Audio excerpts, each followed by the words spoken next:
그 어제 이 미팅이 끝나고 그 캘리포니아에서 오신 매우 매력적인 사업자 한 분이 그 질문을 해주셨는데 그분 계시나요? 예, 아주버님, 예. 한번 일어나 보세요. 아주버님께 이 네트워크 마케팅을 말씀을 드렸더니 이것은 어플라인이 그 화장품 모델로서 손색이 없을 것 같죠. 예. 여자는요, 이쁜 사람보다는 매력적인 사람이 훨씬 좋습니다. 이 세상에 이쁜 사람만 파트너로 이 배우자가 된다면요, 시집 못 갈 사람 무지하게 많거든요. 그런데 모든 여자는 나름대로의 매력이 있어요. 그 매력 때문에 호라당 술이 빠지는 거거든요. 그런데 이 매력적인 사업자분께서 아주버님께 네트워크 마케팅을 말씀을 드렸더니 이것은 어퍼라인이 다운라인이 이룬 공을 지가 가져가는 것이기 때문에 불로소득이다. 그러므로 이 사업은 정의롭지 못한 사업이다. 그렇게 말씀을 했다 그래요. 맞나요? 제가 이해한 게 그런 뜻이었어요. 그러니까 남이 일해놓은 것을 엉뚱한 사람이, 그러니까 재주는 곰이 넘고 돈은 떼놈이 가져간 것이기 때문에 이건 매우 정의롭지 못한 사업이다. 그래서 답변이 막혔다고 말씀을 하셨거든요. 그런데 이건 굉장히 본질적인 질문이기 때문에 본 강의에 앞서 그걸 설명을 드려야 됩니다. 안 그러면 누구든지 지금 이런 질문을 받을 수가 있어요. 그 아주버님은 굉장히 정의로우신 분이고 용기가 있는 분입니다. 아무리 돈이 생기더라도 옳지 않은 일은 하지 않겠다고 하는 그런 마음이죠. 그래서 굉장히 용감한 분이에요. 그런데 한국 속담에 무식하면 용감하다는 말이 있습니다. 그걸 무식해서 그래요. 그건 몰라서 그렇습니다. 그런데 그분만 아니고 전반적으로 모든 보통 사람들은 네트워크 마케팅에 대해서 또는 경제학에 대해서 생각을 안 하기 때문에 그렇게 생각할 수가 있어요. 네트워크 마케팅 이론을 만든 분은 하버드 대학 교수입니다. 경영학 교수예요. 그분이 할 일이 없어서 정의롭지 못한 것을 만들겠어요? 그분이 맨 처음에 창안을 해가지고 뭐라고 그랬냐면은 이 마케팅 기법이 21세기에는 유통을 점령할 것이라고 생각했어요. 그리고 20세기에는 안 된다. 근데 웬걸 그분의 연가는 달리 20세기 중반에 A사에서 시작했습니다. 왜 그런 얘기를 했느냐면요, 그 당시에 미국이 한참 발전을 하면서 대형 유통이 생기면서 월마트라든가 K마트라든가 대형 유통이 있죠. CS 로박이라든가 그런 생기면서 골목 상권이 무너지기 시작했어요. 그런데 그것이 당시 미국의 이 정치가들이나 경제학자들은 그것이 좋은 현상이라고 생각했습니다. 대형 마트가 생겨서 거기서 고용이 창출되고 또 소득이 창출되고 그러면 경제가 성장한다고 봤는데 처음에는 그렇게 가는 걸로 생각했는데 골목 상권이 무너지면서 이제 점점 많은 실업자가 나오기 시작했어요. 그래서 그런 마케팅 기법이 나온 겁니다. 부자들에게 돈이 가는 방법 말고 서민들이 상호 유통을 함으로써 서민 주머니에 소득이 돌아가게 하는 방법, 그것으로 네트워크 마케팅이라는 걸 창안해냈어요. 그런데 네트워크 마케팅보다 더 빨리 나온 것이 뭐냐면 프랜차이즈 마케팅 기법입니다. 그런데 인간은요, 자기가 익숙하지 않은 어떤 현상이 나타나면 반드시 거부 반응을 보여요. 그걸 심리학에서는 현상 유지 바이어스라고 합니다. 스테이터스 코어 바이어스. 항상 인간은 현재 익숙한 상태를 지속하려고 하는 습성이 있어요. 그것은 생존 본능과 관계가 있다고 그럽니다. 그래서 맨 처음에 프랜차이즈가 나왔을 때에 어떻게 됐습니까? 이건 사기다. 이건 불로소기다 해서 슈가 일어났습니다. 그래서 그런데 어떻게 됐습니까? 법원에서 합법적인 걸로 판결이 나요. 연방 대법원까지 갔는데 연방 대법원에서 이건 합법적인 비즈니스다. 이 미래학자 누굽니까? 엘빈 토플러라는 사람 들어보셨죠? 안 들어보셨으면 이 시간 이후로 들은 걸로 그렇게 하십시오. 세계적으로 유명합니다. 아주 엘빈 토플러 미래학자입니다. 미래학자, 미래 어떻게 될 것이냐를. 그런데 그분이 예측한 바가 거의 맞도록 세상이 흘러가고 있어요. 그분의 책에 보면 살아남는 자는 강한 자가 아니고 빠른 자이다 이렇게 돼 있어요. 시대의 흐름을 빨리 읽고 거기에 적응하는 자만이 승리한다, 살아남는다 그렇게 돼 있어요. 그러니까 마찬가지로 네트워크 마케팅이 처음 나왔을 때 이건 사기다, 불로소득이다 해가지고 슈가 일어났어요. 그런데 연방대법원이 어떻게 했습니까? 합법적인 비즈니스다 판단했어요. 합법적인 비즈니스다. 그러면 만약에 네트워크 마케팅이나 프랜차이즈가 그것이 불로소득이고 그 다음에 정의롭지 못한 사업이라면은 미국의 하버드 대학 교수도 정의롭지 못한 사람이 연방대법원 대단히 정의롭지 못한 기관이에요. 그 다음에 지금 대학원에서요 네트워크 마케팅을 강의합니다. 대학원에서 강의해요. 대학이라는 것은 진리를 탐구하는 기관이 대학입니다. 그렇죠? 진리를 탐구하는 기관이에요. 네트워크 마케팅이 욕을 먹는 경우가 그 교과서들 안 하니까 그랬어요. 그런데 어떤 사업 분야이건 은행이건 어디건 사기꾼은 있게 마련이에요. 비정상적으로 하니까 그렇거든요. 그러면 돈은 언제 버는가 하는 거예요. 다시 말하면 소득은 언제 생기는가.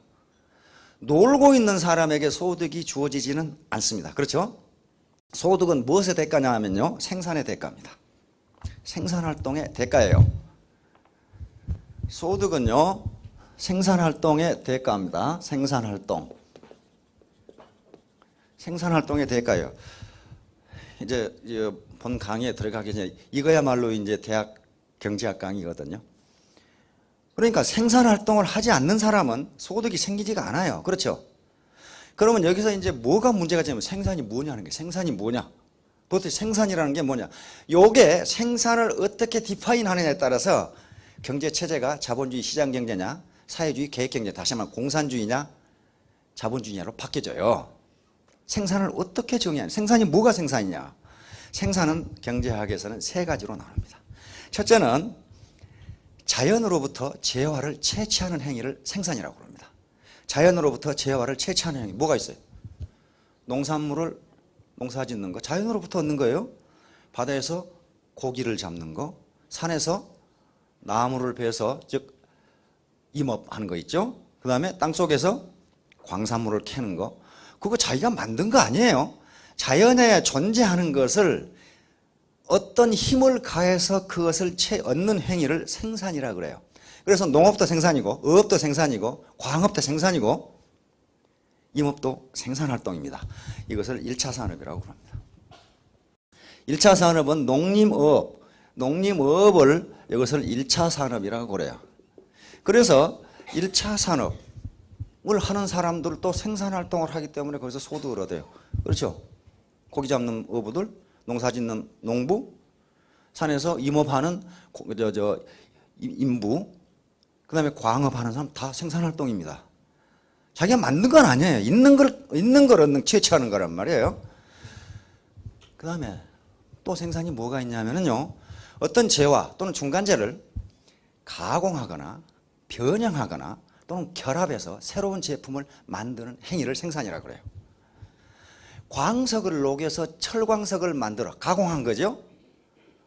나무를 깎아가지고 요 탁자를 만드는 행위, 요건 그 사람이 탁자라는 어떤 본질적인 물질을 만들어낸 게 아닙니다. 존재하는 물질을 가공하고 변형하고 결합해서 새로운 물질을, 새로운 상품을, 제품을 만들어내는 걸 생산이라고 그래요. 이것을 2차 산업이라고 그래요. 이것을 광공업이라고 그럽니다. 광공업. 이것을 2차 산업이라고 부릅니다. 2차 산업. 그런데 광업은 땅에서, 자연에서 뭔가를 채취하는 산업이지만은 이것이 제조업과 공업과 밀접하게 연결되어 있기 때문에 2차 산업에 집어넣습니다. 광공업이라고 그래요. 근데 이건 말고 서비스를 창출하는 행위가 있어요. 서비스를 창출하는 행위. 이것을 3차 산업이라고 합니다. 서비스를 창출하는 행위. 여기에 포함되는 게 SOC하고 SOC 앤드 서비스예요. SOC는 사회 간접 자본입니다. 다시 말하면 고속도로망이라든가 항만이라든가 비행장이라든가 또는 상하수도 시설이라든가 또는 전기, 통신 시설들을 전부 SOC라고 부릅니다. 요건요, 어떤 제품을 생산하는 것도 아니고 눈에 보이지가 않아요. 그런데 미국 경제에서 지금 서비스업이 차지하는 비중이 어떻게 됩니까? 원래 원시 경제에서는요, 비중이 가장 높은 게 뭐였어요? 1차 산업이었어요. 농업이나 어업, 그 다음에 산에서 짐승 잡아서 먹고 살았어요. 그러다가 영국에서 산업혁명이 일어나면서 농업 분야의 인력이 어디로 갑니까? 공업으로 들어갑니다. 이것이 산업혁명이에요. 산업혁명. 미국은 19세기 초에 이 산업혁명 과정을 거쳤고, 영국은 20세기 초에 영국이 가장 많은 빨리 산업혁명을 했는데 19세기 중엽부터 19세기 말년까지 17세기 중엽부터 약 100년간 산업혁명을 했습니다. 지금 산업혁명을 했던 나라들이 강대국이고 선진국이에요. 다시 말하면 1차 산업사회에서 2차 산업으로 넘어가는 사회예요. 이걸 산업화 사회라고 부릅니다. 그러다가 산업화 사회가 진행되면 제조업이 점점점 쇠퇴하면서 뭐가 일어나냐면 서비스 산업이 일어나요. 현재 미국의 서비스 산업은 GDP의 76%입니다. 서비스 산업에서 얻는 소득이 76%예요. 그러면 서비스 산업에 뭐가 있습니까? 금융, 통신, 그렇죠? 그 다음에 교육 서비스, 그 다음에 스포츠 오락 서비스, 무수히 많습니다. 금융 서비스, 그 다음에 만약에 그 다음에 치안, 행정, 사법, 법률사무소, 법률 서비스가 전부 서비스입니다. 컨설팅 같은 게 전부 서비스예요. 그런데 자본주의 시장 경제에서는요, 우리 자본주의 체제에서는 서비스를 생산이라고 봤습니다. 사회주의, 공산주의 경제에서는요, 서비스를 생산이 아니라고 봤어요. 눈에 보이는 것만 생산이라고 봤어요. 그런데 생산은 근본적으로 정의하기를 뭐라고 정의하냐면 인간의 효용을 증대시키는 행위, 이렇게 정의합니다. 뭐든지 눈에 보이는 것이든지 눈에 보이지 않는 것이든지 인간의 효용을, 만족을 증대시키는 행위는 생산활동이다, 이렇게 봐요. 지금 미국에 아메리칸 풋볼 하죠. 만약에 서비스를 생산으로 보지 않는다면 풋볼 선수들은 운동장에서 공 가지고 놀고 연봉 받는 거예요. 생산도 아닌데 공 가지고 맨날 자빠져 뛰면서 연봉 받는 거란 말이에요. 그 생산이 아니면. 근데 그걸 생산이라고 봅니다. 왜? 그것을 보는 사람의 만족을 증대시켜줘요. 그 활동은 뭐든지 생산입니다. 그럼 왜? 연봉이 천차만별이에요. 스타 플레이어는 무지무지 많죠? 그 다음에 벤치워머는 별로 안 돼요. 그것은 생산성의 차이가 있기 때문에 그렇습니다. 스타 플레이어가 창출하는 스포츠 행위가 많은 사람들에게 더 큰 만족을 줘요. 터치다운을 하고 이게 볼 던지는 사람을 뭐라고 그럽니까? 그죠? 코러백도 연봉이 천차만별이란 말이에요. 그것은 생산성의 차이 때문에 그렇습니다. 그러니까 서비스를 생산이라고 보지 않는다면 어떻게 되겠어요? 오바마는 백악관에서 놀고 아무것도 안 하잖아요. 운전수는 차에 앉아서 놀고 그렇잖아요. 스포츠 선수는 마당에서 놀고 군인은 총 들고 산에서 놀고 물건 생산 안 해요. 서비스 생산하지. 판사는 재판장에서 놀고 아무것도 안 하잖아요. 그러면 그 사람들은 그것을 서비스의 생산을 생산이라고 보지 않는다면 미국에는 76%가 놀고 먹는 사람이에요. 그렇잖아요. 그러니까 서비스의 생산은 중요한 생산이고 일반적으로 경제가 성장하고 소득이 높을수록 서비스 생산이 많아집니다. 왜냐하면요, 인간의 가장 기초적인 생리적 욕구는 금방 충족이 되고 더 이상 그걸 소비하면 마이너스 유틸리티, 디스 유틸리티가 나와요. 배고플 때 밥 한 숟갈 먹으면 어떻습니까? 무지무지 만족스럽죠? 그럼 한 그릇 다 먹었어. 그런데 한 그릇 더 먹으라 그래. 그러면 유틸리티가 팍 떨어져요. 목마를 때 물 한 컵 마시면 아주 시원하고 만족이 올라가는데 계속 퍼먹여봐요. 그것을 계속 퍼먹이면 유틸리티가 나오는 게 아니라 디스유틸리티가 나와요. 근데 서비스는 그것이 포화 상태가 거의 없어요. 아주 좋은 서비스를 받으면 받을수록 기분이 좋아요. 그리고 그것은 포화 상태가 없어요. 쓰면 앉고 싶고, 앉으면 눕고 싶고, 누우면 자고 싶고, 그런다고 하듯이, 그러므로 선진국이 되고 소득이 올라가면 서비스 산업이 발전하는 겁니다. 연예 오락 산업도 발전하고, 영화 산업도 발전하고, 오늘 좋은 영화 하나 봤으니까 다음에는 내 물려서 더 이상 못 본다. 그런 사람이 없어요. 그런 사람이 없습니다. 아메리칸 풋볼 한 게임 봤으니까 뭐 슈퍼볼 같은 거 볼 거 없어? 똑같아. 그러면 다 말이지 뭐. 옷 입고 뒷대 꽁 닫고 뛰고.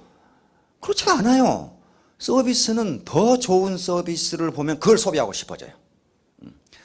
동네 풋볼 보다가 슈퍼볼 보면 기가 막힌다 그 말이에요. 지금 더 좋은 서비스를 소비하고 싶어져요. 그래서 서비스 사업이 점점 발전합니다. 그럼 유통은 무슨 사업이에요? 서비스 사업입니다. 서비스 사업이면 유통에서 뭔가 부가가치를 창출한다는 거예요. 다시 말하면 유통에서 그 유통을 이용하는 사람에게 유틸리티를 높여준다는 얘기입니다. 지금 쇠고기 1파운드에 얼마씩 합니까? 뭐 퀄리티에 따라 다르겠지만은 예를 들어 5불? 5불 한다고 합시다. 쇠고기 1파운드에 10불로 오르면, 배로 오르면 나 안 사 먹고 속 키워서 잡아먹을래. 그런 분 있어요? 요게요, 쇠고기가 1파운드에 5불이 아니고 50불이어도 속 키워서 난 잡아먹어야 되겠다. 그런 분 거의 없을 거예요. 우편요금 미국에서는 얼마씩 하죠? 47전. 우편요금이 10달러로 오르면은 편지 안 붙이고 들고 가실래요? 그렇지 않잖아요. 이게 굉장히 중요한 개념이에요. 다시 말하면 모든 소비자는, 그건 생산자도 마찬가지입니다. 모든 소비자는 실제 재화나 서비스가 가지고 있는 가치보다 훨씬 낮은 가격을 지불하고 그걸 소비합니다. 그것을 뭐라고 그러냐 하면은 소비자 잉여라고 불러요. 소비자 잉여. 소비자 잉여. Consumers surplus. Consumers surplus. 굉장히 국가에서 경제 정책을 할 때 저걸 가지고 합니다. 어떻게 하는 것이 소비자 잉여가 가장 크냐. 그것이 사회적 소셜 유틸리티가 돼요. 소셜 웰페어가 된다고. 소비자가 가장 많은 유틸리티를 누릴 수 있도록 경제 정책을 하면 그걸 몽땅 합해주면 소셜 웰페어가 올라가도록 돼 있어요. 그게 국가의 경제 정책이에요. 그러니까 모든 소비자는 실제로 자기가 그 제어와 서비스를 소비함으로써 얻는 만족감보다 더 낮은 가격으로 그걸 소비한다. 그런 말이에요. 미국의 전기요금이 얼마씩 하는지 모르겠는데 뭐 킬로와트당 100원 한다고 그럽시다. 근데 200원 2배 올랐다. 내가 차라리 발전소를 만들겠다. 그렇게 되지가 않아요. 왜냐하면 발전소를 만들면 그 코스트가 더 올라가기 때문에 그래요. 자, 그러면 왜 저 소비자 잉여라는 현상이 가능한가 하면은 모여 살기 때문에 가능합니다. 많은 사람이 함께 살기 때문에 가능해요. 만약에 나 혼자 산골에 산다고 합시다. 거기까지 수도 파이프를 연결하려고 해봐요. 그 코스트가 얼마나 들어가겠어요? 그러면 수도 요금이 엄청나게 올라가야 돼요. 만일에 비행기 타는 사람이 무지무지 똑똑한 놈 열놈이라고 그럽시다. 비행기 요금을 그렇게 싸게 할 수가 없어요. 나하고 아무런 관계가 없게 보이는 저쪽 옆집 저 이웃 도시에 영감님하고 그분이 나하고 같이 이 지역사회에 어울려 살기 때문에 이 지역의 물가가 싸다 그런 말이에요 지금. 왜냐하면 유통을 하는 사람은 대량으로 판매해야 수송 코스트라든가 모든 코스트가 나눠주면 조금밖에 안 들어간다 그런 말이에요 지금. 그러니까 유통이라는 행위 또는 모든 사회 경제 현상이 우리가 소사이어티를 이루고 모여 살기 때문에 잉여를 누립니다. 서플러스를 누려요. 서플러스를. 혼자 살면 절대로 안 돼요. 그게. 그러면 생산자는 손해보느냐? 그렇지가 않아요. 생산자는 소비자가 잉여를 보는 거 하고 거의 맞먹게 생산자 잉여라는 걸 얻습니다. 생산자 잉여를 못 얻으면 어떻게 됩니까? 기업이 손실을 본다는 얘기 아니에요. 손실을 보면 그 기업은 시장의 심판을 받아서 망해버려요. 그걸 시장에 퇴출시켜버려요. 왜냐하면 자원은 제한되어 있는데 근데 경영 능력이 그 모양이어가지고 손실을 보니 시장에서 나가라는 거예요. 자원을 낭비하지 말고 그것이 망하는 거예요. 다시 말하면 시장은 그 누구도 봐주지 않아요. 시장의 심판은 준엄합니다. 비효율적인 것은 반드시 시장이 쫓아내버려요. 그런데 사회주의가 망해버린 건, 공산주의가 망해버린 건 시장이 존재하지 않아서 비효율적인 기업이 너무 많이 존재했어요. 그러니까 전체가 망해버린 거예요, 나라가. 그래서 개인도 비효율적인 경제활동이나 비즈니스를 하면요, 그건 퇴출돼요. 퇴출된다는 게 뭐예요? 소득이 없어져 버려요. 자, 그러니까 지금 네트워크 마케팅이라는 게 만약에 그것이 착취이고 불로소득이 되려면은요, 그 밑에 다운라인에게 피해를 줘야 돼요. 그렇죠? 그런데 피해를 주는 게 아무것도 없어요. 좋은 물건을 싸게 파니까 사는 사람 자체가 이익이에요. 그리고 오프라인 상위 스폰서들이 맨날 자빠져 노는 것 같은데요, 몸이 마비되도록 뛰어요. 뭘 해주는 거예요? 초보자들에게 컨설팅을 해주는 거예요. 지난 거의 한 달 동안 우리 한국에서 이용균 스타마스터가 왔다 갔죠. 동부에 완전히 붐이 일었어요. 어떻게 사업을 전개해야 할지 모르는데 한국에서 리더가 자기 돈 들여서 자기 시간 들여서 시차도 적응 안 되는데 한 달간 텍사스에서부터 저 미시간까지 뛰었어요. 그리고 다시 동부 세미나한 데까지 왔어요. 허리케인 뚫고 왔더라고. 그게 컨설팅이에요. 누구에게 피해 준 거 없어요. 컨설팅은요, 그 공짜가 아닌 겁니다. 그냥 만들은 컨설팅을 받지를 못했어요. 왜냐하면 그 오프라인이 없으니까. 그래가지고 혼자 죽기 살기로 그 노하우를 획득했는데 그 노하우를 공짜로 준 거예요. 한국에만 해도 센터가 400개가 넘습니다. 리더들이요, 잠을 못 자요. 어느 센터에는 가고 어느 센터에는 안 가고 그렇게 할 수가 없잖아요. 거기 가서 하루에 막 3시간 4시간 강의를 해줘요. 이렇게 하라 저렇게 하라. 그게 컨설팅이란 말이에요. 그게 스폰서십이에요. 미국에는 아직 그런 한국과 같은 문화가 덜 되어 있을지도 모릅니다. 그러나 오프라인에 있는 스폰서들은요, 그것이 불로소득이 되지 않도록 하려면은 재능 기부를 해야 돼요. 재능 기부를. 기부에는 돈을 기부하는 것도 있지만 재능 기부가 굉장히 중요합니다. 그렇죠? 재능 기부가 굉장히 중요해요. 세계적으로 지금 유행하는 게 재능 기부죠.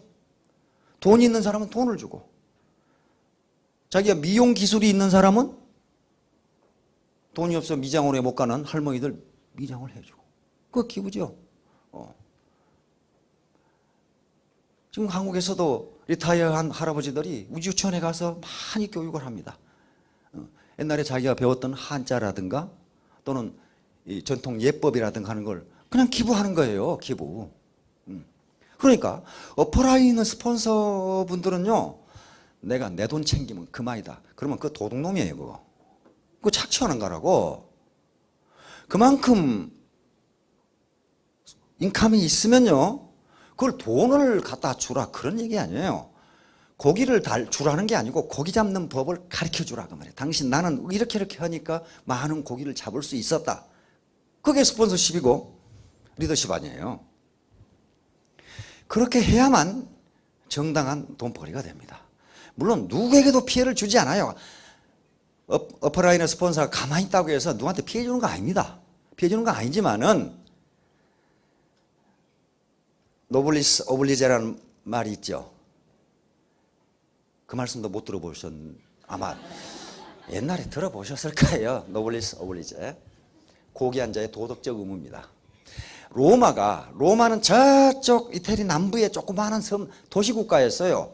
덩치도 작고 보잘것이 없어요. 그런데 로마가 세계를 지배했고 지금도 로마만큼한 국가가 없습니다. 그것은 오블리스 노블리제였어요. 로마 귀족들이 전쟁이 나면 앞장서서 갔고, 세금이 필요하면 평민들한테 세금을 내지 말라고 그랬어요. 우리가 낼 테니까.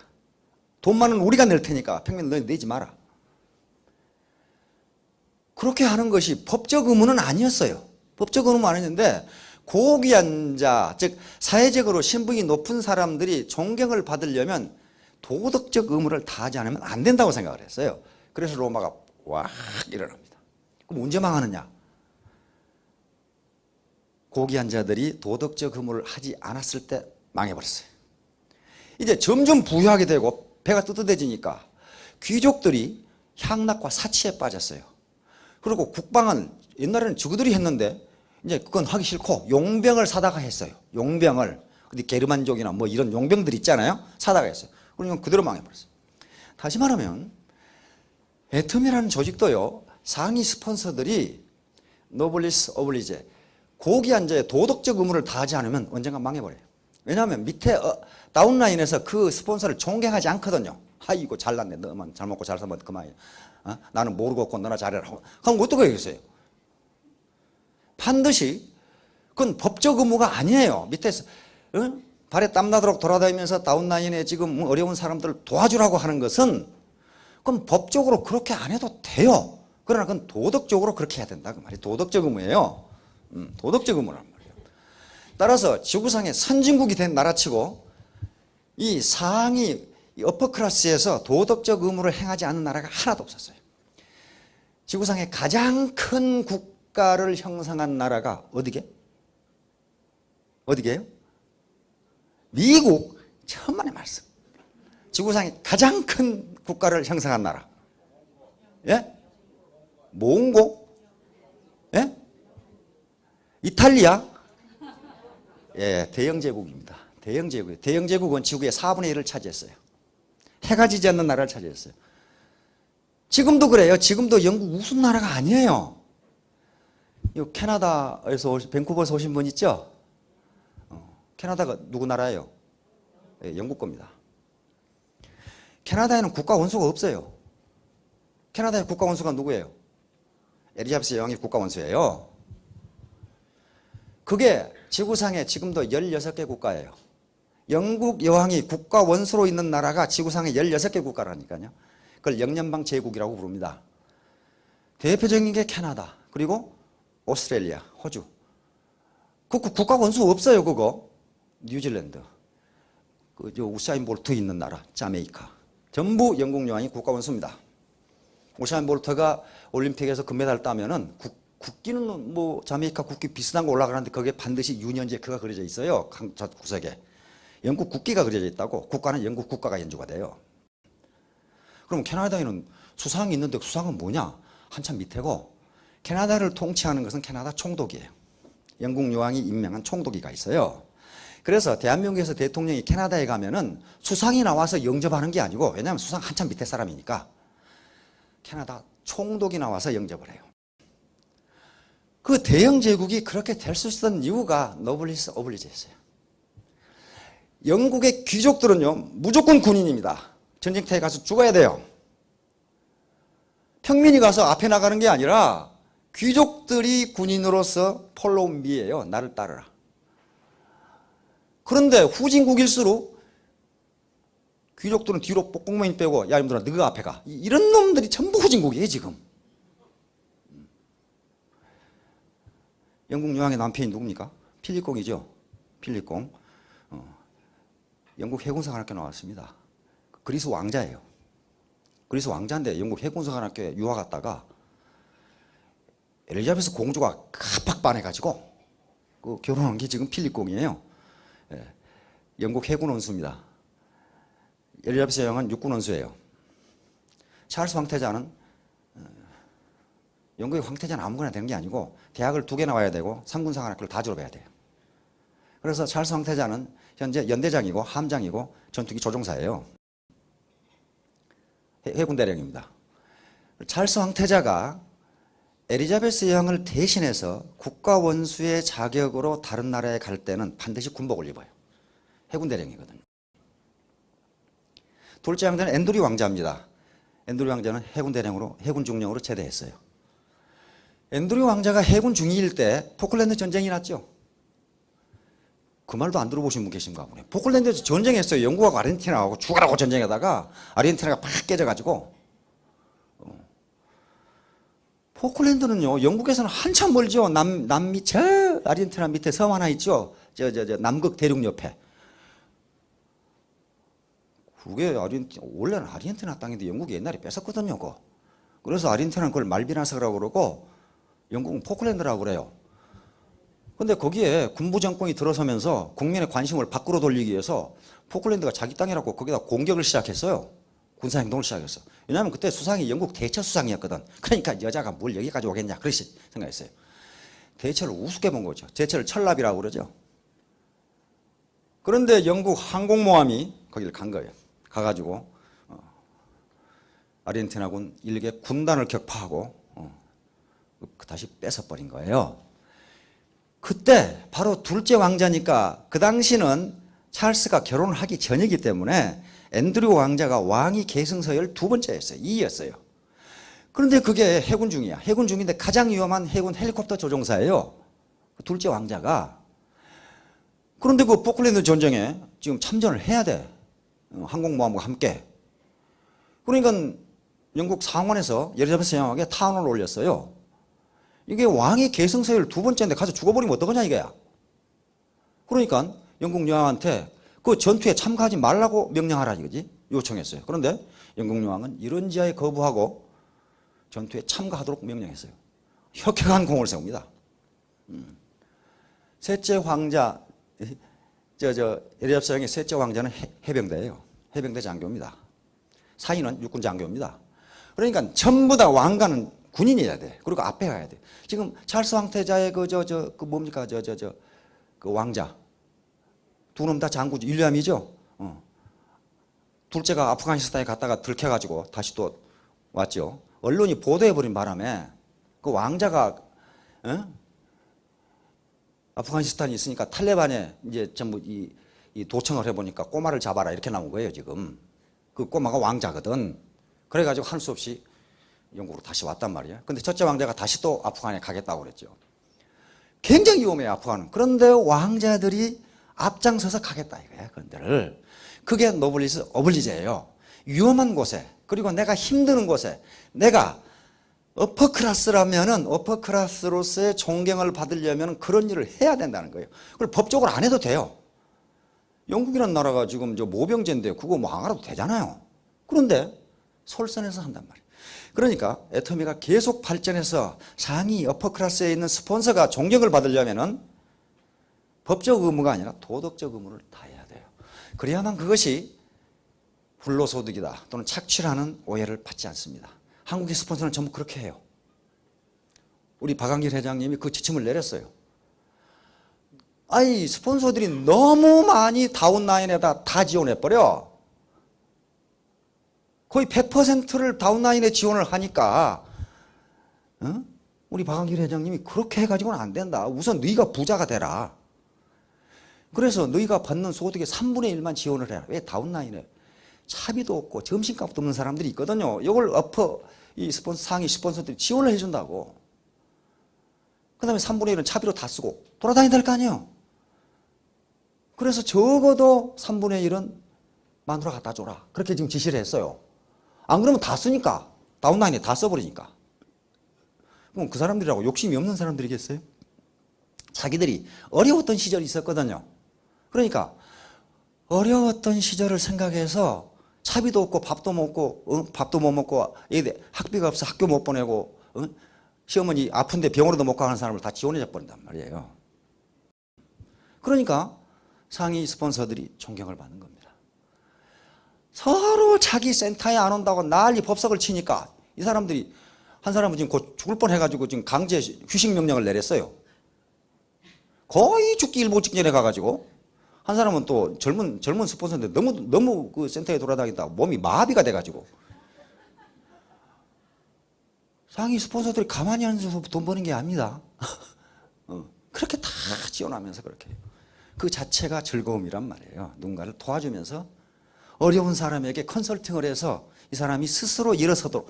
그 사람이 직접 돈을 주는 건 아니에요. 돈을 주는 케이스도 있습니다. 도저히 지금 먹고 살 것이 없는 사람들.